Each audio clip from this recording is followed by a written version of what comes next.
Hi everybody, it's me, Charles Norman, Sports Solutions LLC. We are the creators of AthleticSOS. It is a software which we do not charge you to use, and it will take your academic information. If you have a high school athlete who wants to play at the collegiate level, you use our software. We take their academic information, we take the sport they play, the level they think they can participate at the collegiate level, and we'll find all the schools that they qualify to attend, and then they can do some more research to see if that's where they want to go. They let those schools know that they are interested in those schools. They can send a profile out. They can use their high school, their travel club coach to do that for them. We have that set up inside the system. And once that school knows you're interested, now when you go out during the summer and your spring and you're doing a showcase or a combine or a viewing tournament or any kind of event where you're trying to show how good you are, those coaches will come out to see you, or they will send a scout out to see you, or they will watch it on a streaming service or something, because they already know that you have the first part. You can come to our school, and I've seen enough of you that I'm interested in you, and now you guys try to get it together and work it out. And so our goal is for you to go to a school that wants you, that you are a prize for them, that they're really interested in you. And so when they come out, you're not trying to get discovered, you're just trying to get verified that, hey, this kid can play at this level. And so this one, we're getting ready. Spring's coming. I don't know what's going on, what you guys did to California, but all this rain we've been having, it's freezing cold out here, but I can feel it turning. You can kind of feel it in the air that spring is right around the corner. And so what we're going to do in this one is I'm going to give you, and this is all my opinion, as Charles Norman from AthleticSOS, this is my ultimate guide to giving you the best opportunity to secure an athletic scholarship, the AthleticSOS way. So remember, our bottom line is we're trying to leverage your athletic ability so that you can go on and lead the most remarkable life ever. And I think you can do that because being a great athlete and opportunity to be in that world gives you a leg up on a whole lot of other people. It's just nothing else like it. And I know there's other things you could be doing and kind of get there the same way, but not like athletics. It's just completely different. So let's start with what I consider the basics. You want to play at the next level, and I'm going to assume you're going into high school. And let's say you're going into your 9th grade year and you're getting ready to start at high school. And I know there's people in junior high that use our software now quite a bit. There's seniors that are trying to get something done and everything in between. But the first thing we're going to do is we're going to go to our counselor and we're going to say, hey, I need to make sure I'm in line to be able to get a NCAA Division I scholarship. And you guys have heard me do this before. I'm doing a little bit different this time. And so they're going to tell you exactly which classes you need to take, how many years of each of the courses you need to take, what they have to be lined up by, when you have to be done with them, all of this kind of stuff. The NCAA has the most strict rules they have is for NCAA Division I. If you want to play there your first year and be eligible, then if you get those rules right, then you qualify for everything else. And that means NCAA Division II, Division III, which doesn't give athletic scholarships, but you still want to be in those positions. And then even NAIA schools. If you get the NCAA Division I thing down pat, then everything else is smooth. And that's why I tell you to do it. And then the other reason I tell you to do that is, even if for some reason you did not end up getting an athletic scholarship, if you followed the NCAA Division I rules, you're probably going to qualify to go to a majority of the colleges across the country anyway. So why would you not do it, right? Okay, so that's first thing. Second thing, what we're trying to do is get our GPA to a 3.5 and above.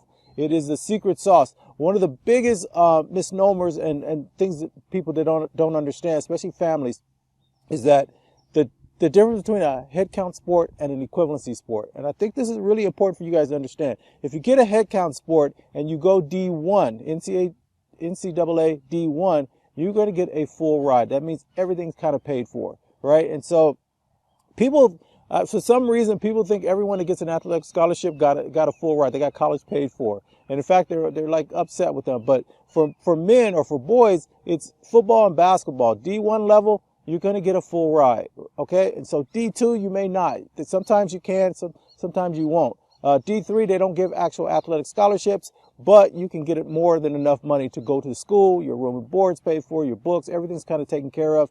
That's a different thing. That's why that 3.5 is such a big deal, because what it's saying is I can give you, if you're in an equivalency sport, which is every other sport. Oh, let me go back. For girls, D1 for a head count sport, it's volleyball, basketball, gymnastics, and tennis. And no one seems to be able to tell me how gymnastics and tennis got in there. I kind of get basketball and volleyball. They're kind of They can bring some revenue to the school, so it makes a little bit of sense to me. But these rules are so far back that I don't think anybody knows why they made the rules, which is one of the reasons NCAA gets into a lot of trouble now that people are challenging them. It's because I think some of these things that they came up with are just arbitrary. Somebody just decided to do it. Somebody was doing a favor for somebody else, and it happens all the time. But over time, it's coming back to bite them a little bit. So those are the sports for girls and for boys. NCAA Division I only does that head count and that equivalency really make a big difference.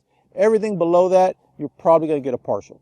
And so if you're getting a partial and it wasn't a big deal maybe 5, 10, 15 years ago, let's say pre-2020, it wasn't a big deal. But college has gotten so ridiculously expensive that if you don't understand that equivalency thing, it can make you take up the wrong sport.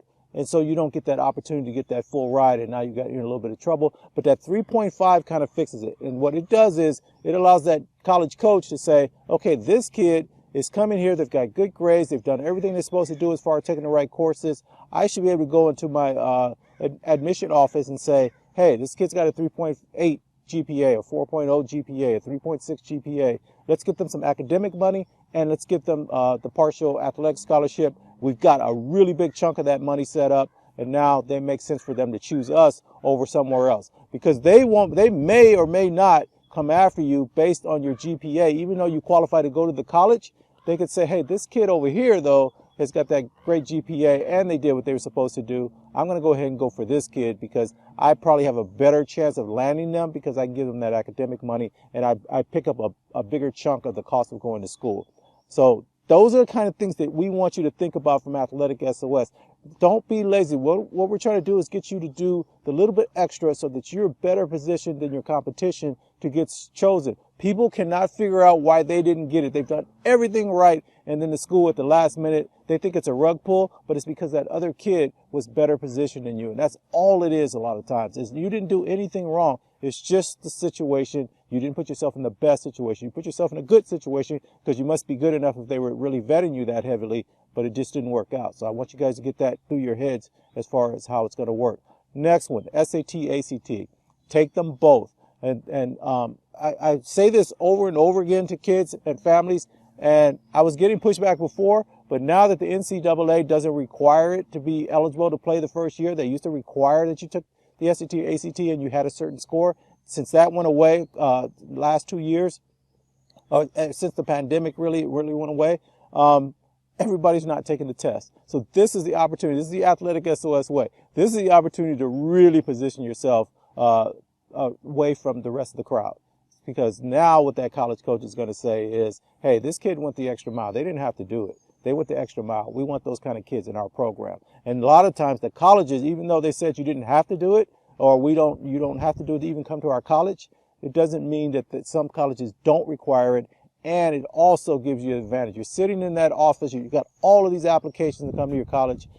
This kid went ahead and went the extra mile. They did the SAT. They did the ACT. We kind of know where they stand. It feels to us like they will do fine in our college, and we want them to finish at our college. So I'm going to pick that kid. Again, we're just positioning ourselves to the best of our ability to get where we want to be.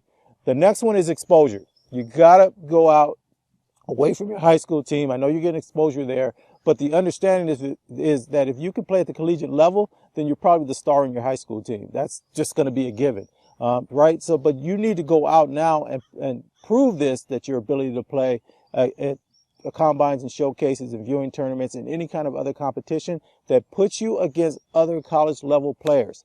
This is a big deal. Now, this is something I went through with my daughter, which got me into this whole crazy world, and I've gone down the rabbit hole on this thing, but this is how I got here. I was trying to get her on a travel club team, and the club team that we got her to, we go to the tryouts. They kind of knew about her in our area. It's a big program, fantastic person that ran the program. We met them. We came out. We did the tryouts, and lo and behold, we make the team. And we come back a week later for the team meeting. They send you the letter. We're all excited. We get there, and so they had this ultimate team. My daughter was going into her sophomore year, so we had this. So they had this ultimate team, right? Their top team. And then they had a team just below it. And what he was trying to do with my daughter was he wanted to put her on the team just below. And then the top team was up here. But I only had a problem with it. And I'm not a problem parent, but I'm very analytical. I've been in tech my whole life. Things have to make sense to me.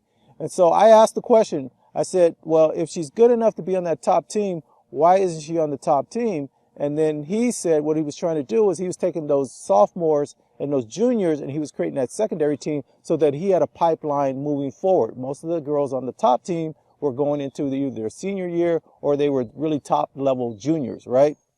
And so I'm kind of feeling that a little bit, but then I find out he's got a freshman on that top team and he's got a sophomore on the top team. And then in my head, I'm saying I'm a college coach. I'm sitting there and this program, which has multiple teams, you know, they had 3 or more levels below us. If I'm going to view you in the summer and I'm thinking about you coming and playing at the collegiate level and I know you didn't make the top team. Now, there could be a bunch of reasons you didn't get there yet, and I know you're young, but I do see some kids as young as you and younger on that top team.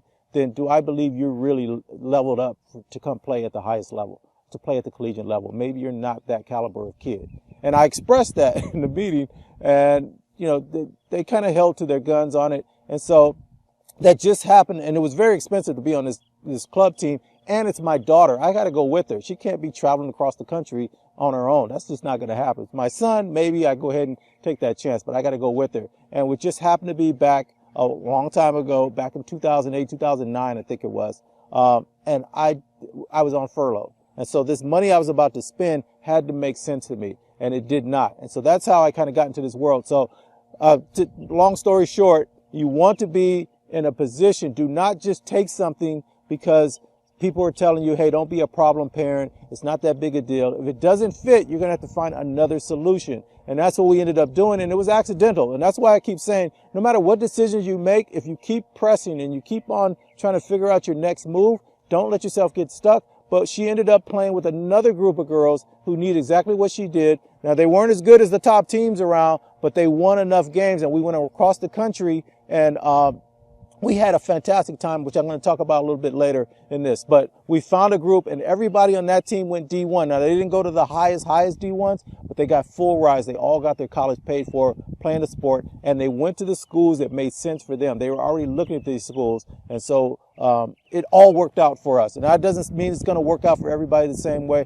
but I'm just trying to give you an idea of how this game is actually played. Okay, so we've got all of those things put together, right? We took the right classes in high school. We got our GPA up. We took the SAT, ACT, and we're getting that exposure. And so these are kind of just the pieces that you want to put together to give yourself the best chance. And so that is something I just think you have to do. Everyone should be doing. Now we're going to talk about more of the AthleticSOS stuff, right? The things that I think make a big difference. You want to use our software. And already down below, I always give you a code, and I give you a instructions on how to use the code. And why is it important to use our software? Because what we're doing is we're flipping the switch. We want to say, let's not go to these events. Let's not play high school. Let's not have these colleges come and discover us. Let's get in their purview so they just come in to verify, and our software will help you find those schools. I talked about this a little bit before. We're turning the game around.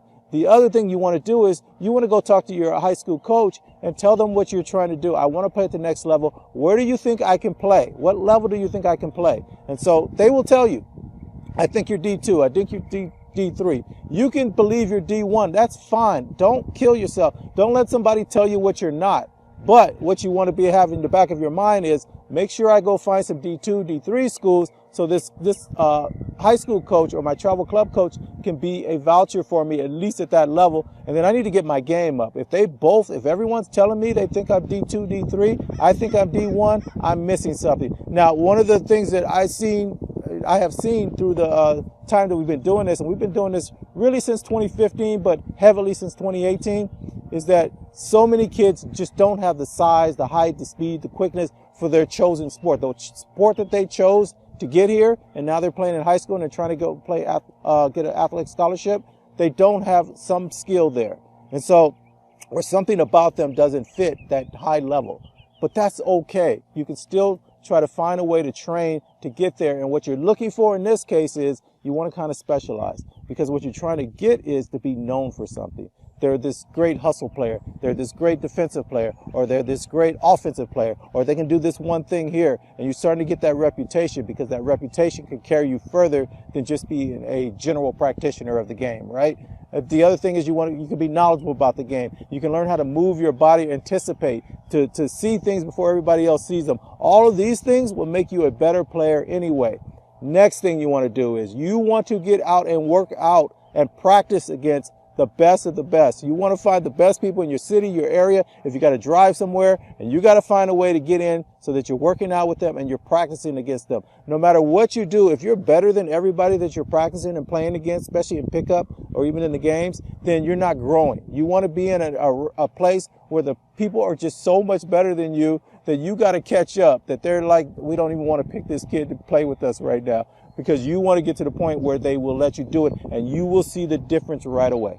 It'll start over time. You're going to go back to the other people that you've been playing with prior to that, and you're going to be so much better. It's going to be noticeable. Your speed, your quickness, your anticipation, all of that grows because you went over here where they put pressure on you. You better keep up or you get out type thing. So you want to make sure you're doing that. So remember, we talked before, if you're going to be on a travel club program, you want to make sure they're going to be playing against other college level programs. If you go to high school and your high school does not happen to be a high school that is in a really high level division, then you want to be able to go and practice and work out with those people, so that when you do go to the travel club, the combine, the showcase, whatever, you're playing at a high level. Okay, so these are things, this is all just positioning. We just want to be in position so that if that opportunity comes for us, that we're ready for it and we meet it head on. Okay, so that's the next thing we want to do.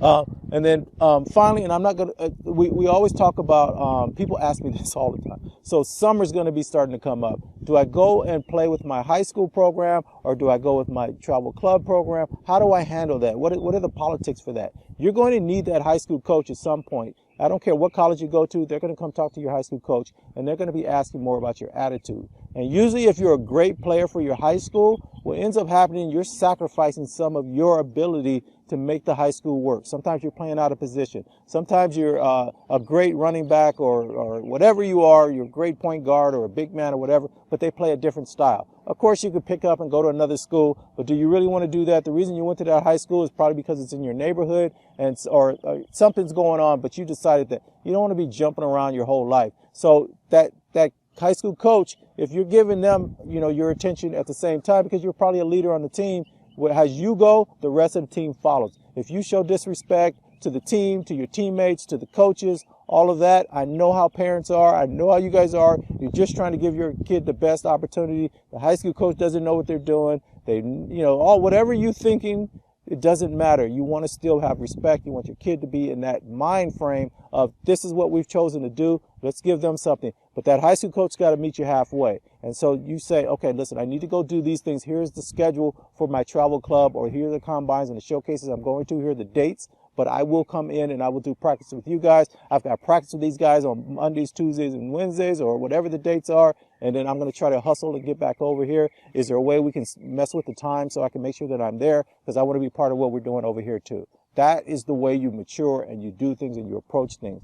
You don't go, hey, I need to take care of me. You're taking care of other people. This is part of leadership overall. And this is where you become that person people want to be around. They want to help out. They want to give a little extra push to, because you're showing that ability yourself. You want to be a great person. If I can't tell you anything else, if you're a great person and you have this talent, the world's yours. It really is. It's just yours. And so these are the kind of things that we want to nurture for you guys. What was the other thing I wanted to do? I can't remember some of the other ones. I'll be coming back. I'm here every week, right? So we'll bring some of these things back later on. So some of the things that I want to tell you about, and these are the things that AthleticSOS is about now. We're trying to go through this thing where, as you're going through your journey, that you readjust how you're doing it. I don't want to replace what's going on in youth sports.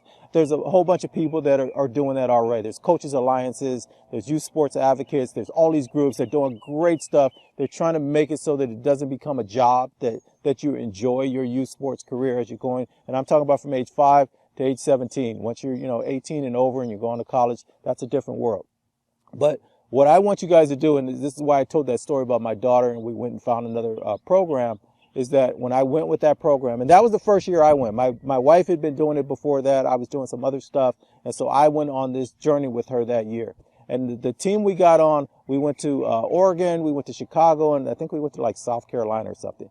But every one of those areas, we went off so we have an individual team. We don't have this club program with multiple teams and all that. And we went and we enjoyed every place we went. In Portland, my daughter got bumped into somebody and got stitches in her eye. She had to get stitches in her eye, right? But we're at the beginning of this whole process. So she got the stitches in her eye. By the time we got to Chicago, which was about a week and a half, 2 weeks, whatever it was later, the stitches had healed. And so one of the parents from the team that we were with, we're sitting, he went to school, went to Notre Dame, this world-renowned hand doctor or whatever, he was some kind of doctor. We're in his kitchen and he's taking the stitches out of my daughter's eye because these are the type of people we're meeting now. Like and we're all sitting there and I'm even amazed. I'm like, should we go to the hospital or whatever? But this guy is the best of the best. I mean, we're looking him up. So he took them out and he's laughing while he's doing it. And so he ends up coming to some of our games. And so we meet them and my daughter's meeting these people. And we're not just going from gym to gym to gym. We get to Portland, we're walking around, we're doing this Riverwalk thing, and we're going over to these other areas. These people know these things. This is stuff that I don't know anything about, but they're showing me there's a whole world. We get to Chicago. One of them, their family's from Chicago, and so we meet all of these people. It is the journey, and it kind of got me in how I'm doing AthleticSOS and where we're going and what I'm trying to get you guys to do. My daughter is still friends with those people. They're out in Ventura. They're at least 2 hours, 3 hours away from us. She would have never met these kids. But this is the world that I want for your kids. I want you guys to be great people. I want you to meet other great people and see where that leads you in your life, because now as you move forward, you know the world is bigger. And that is what athletes get anywhere. You guys are going all over the place. Even locally, you're going places, you're stopping at, you got to sleep over here because it's a big tournament over here. And right now, the way it works, you go, you get there the morning of, you're going to have some games that afternoon. You may have some games the next day, and then you got to get back, back into town. Maybe it's an hour, 2 hours, a couple hours away. And so you guys missed half of the value of that. What if you're gone the day before? What if you stay one extra day? Or maybe you fix it out. What if you get the kids set up, hey, while we're down here, they have this cool, interesting XYZ. Let's go do that too. People think that you're going to miss out on the focus of playing the game. But sometimes these are little kids. These kids are 10, 11, 12 years old. They're 6, 7, 8 years old. And you've got them so intense on being focused and watching the game that you're missing the whole reason you're doing this. These are not little robots. These are kids that are absorbing the world. And so we want to be in that position where they're absorbing the world that way. And then I'm going to finish this one because I'm going to go through this over and over and over again as we lead up into the summer. I want to really push this into your heads that we're going down a different path with AthleticSOS.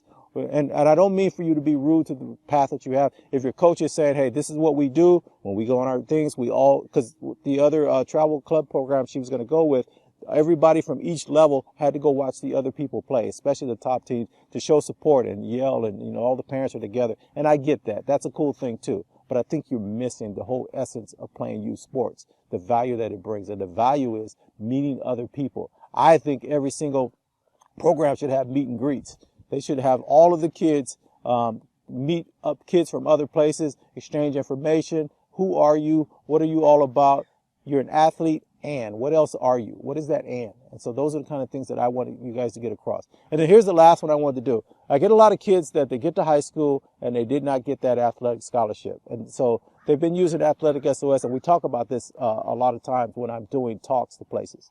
But you still had enough skill to make varsity at your high school, or maybe you didn't make varsity, you made JV or whatever it is. And so now you're going to go to this college. One of the things you can use AthleticSOS for, we give you a link to the college websites. Go and look and see if they have a club program for your sport.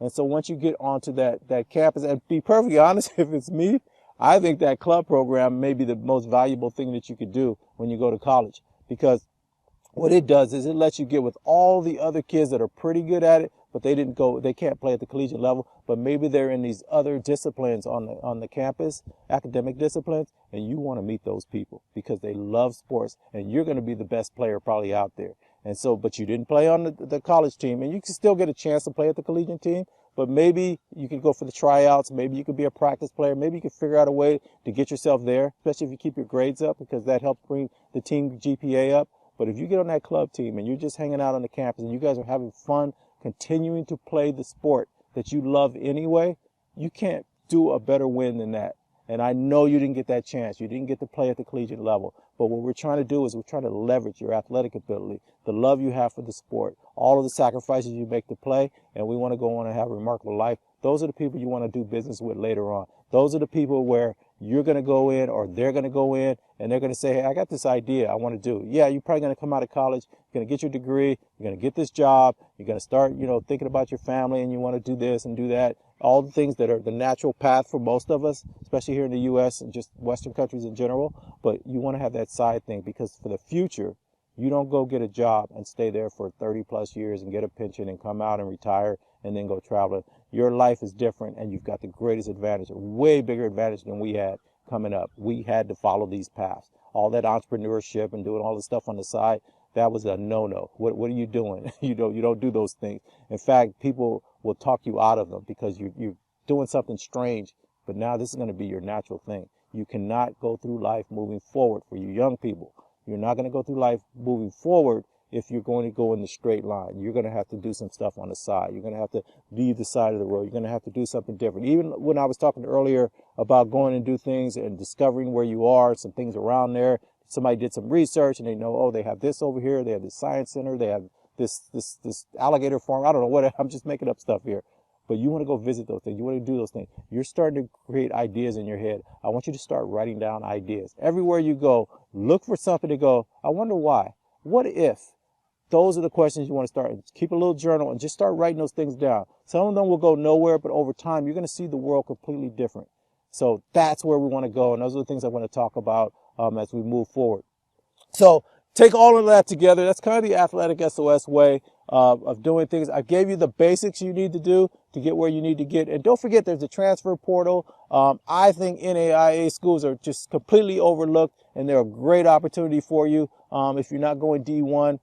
The NCAA D2 is the strangest one to me. You have to take the same courses and make sure you got everything right from D1.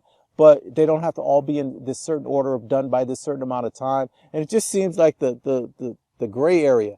D3 makes a lot of sense, because if you're good enough there and you've got some great grades and you can play there, they can give you money outside of what's called an athletic scholarship. But they can give you money to go to the school, and they can really give you a good pot of money, probably worth more than you would have gotten with just a straight athletic scholarship. So they're very interesting to me. I would almost go D3 or D1. D2 just feels off to me. And you guys can go look at the NCAA website and look at the rules for each one of those levels to be able to participate. But D2 is very open. It's almost like they're not quite sure what to do with it. NAIA to me is its own world. It is the most stable right now. I think the NCAA is going to make a lot of changes moving forward. Things are very fluid, very chaotic. So it's no reason not to be prepared to go there. They're the top level. If you can play D1 there, if you're trying to go pro, that is where I think you're going to want to be. But if you had to start off at one of the lower levels, one of the things I was trying to say here, there is a transfer portal to go over and move up. So if you're really good here and you really are, better than everybody else in your league and all that, and you're playing D2 or D3, and you think you can come up to D1, then that your opportunity will be there, I guess, is the best way to do it. Also, if you came out of school, you had a great career at college, and you didn't get picked up for the pros or, the minor league, whatever, there's opportunities to go overseas and continue playing for a little while. Those are great opportunities also, because you're going to another place. Again, now we have this thinking process, and you're looking around, you're in this other country, you're doing things. Hey, I noticed they do this over here, they do that over there. Can I bring this back to the States? Hey, maybe I call one of those people that I met while I was at school. Remember I was telling you how all of this, through our years, we're starting to pick up these assets. We're meeting people. We're a great person. We know other great people. You want to surround yourself with good people, great people, right? And so you can make a phone call here and there, and next thing you know, you guys are getting together. You're bringing some product over here, or some technique over here, or something from somewhere else over here, because you see it.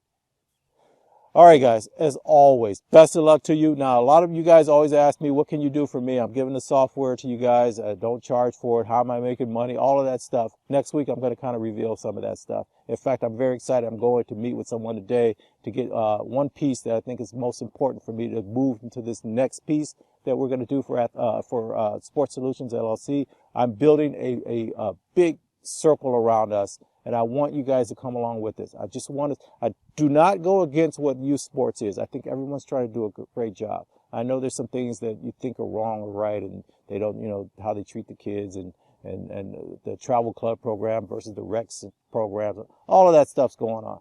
But we want to get past that. People are fighting that fight already. We're going to do something just slightly different. And so I hope you guys come along on this journey with me. And I'm excited, man. I'm on my way now to meet, like I said earlier, to meet with somebody that should not even be helping me at the level that I am with who they are, but they decided to do it. And so these are the kind of things that I hope, the way I portray who I am and what I'm trying to do, that I think that's the reason why they're willing to work with me when nothing says that they should even be bothered with what I'm trying to do right now. But anyway, so that's where it is, and I'll show you guys next week. So see you guys here next week. As always, best of luck to you in all your endeavors, and let's keep moving. Talk to you later.